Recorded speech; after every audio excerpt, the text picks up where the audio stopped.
Here's a hard truth that might just sting a little bit. Most leaders don't lack discipline. They apply it too late when frustration is high, emotion is involved, and the damage is already done. And that timing mistake is far more costly than I think most of us realize because late discipline doesn't feel like leadership. It feels like overreacting or snapping, being the bad guy. And today, I'm going to show you why late discipline creates resistance, how elite leaders use early discipline to prevent problems before they ever explode. 7 minutes, one truth, one execution move.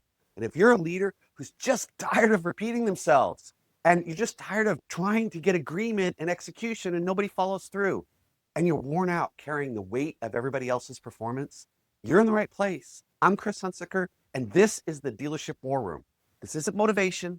This isn't theory. This is a daily leadership briefing for people who have to actually produce results in the arena every day at work and at home.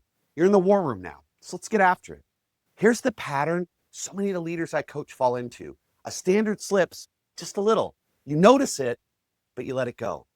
You don't want to nitpick. You don't want to overreact. And you tell yourself, you know what, I'm going to address it later. We're going to get to that when other things. And then this happens again and again. Now the frustration builds inside you. Emotion starts entering your conversation. And when discipline finally shows up, it feels personal. And here's the dagger line.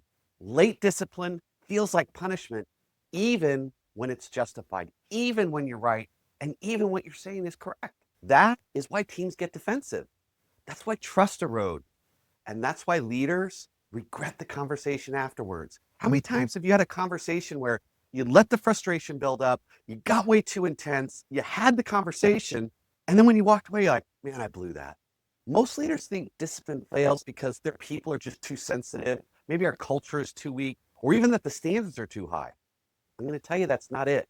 Discipline doesn't fail because it's wrong. It fails because it's late. And elite leaders get this. Early discipline feels like guidance. Late discipline feels like anger. Same standards, same leaders, but a completely different impact because of the timing. And this is where execution either stabilizes or quietly deteriorates.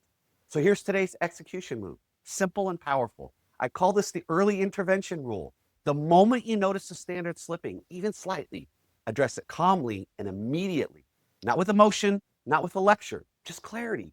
One sentence, one expectation, one reset. Here's the line to steal. If you wait until you're frustrated, you waited too long. Early discipline protects relationships, and late discipline damages them. Now, if this is hitting home and you're like, I get it, early discipline, and you want to master this, and you want to learn how to apply early discipline calmly and consistently, that's exactly what we work on inside my Velocity Mastermind. This is where leaders actually learn how to intervene early without being reactive, hold standards without blowing up trust, and build teams that self-correct before the problem starts to escalate. You'll find the link in the description, or you can scan the QR code right here. If this episode made you think of a conversation you'd wish you'd handled sooner, yes, send this video, this link to another leader who's carrying that same weight of regret, because elite leaders don't avoid discipline. They apply it early when it still feels like leadership.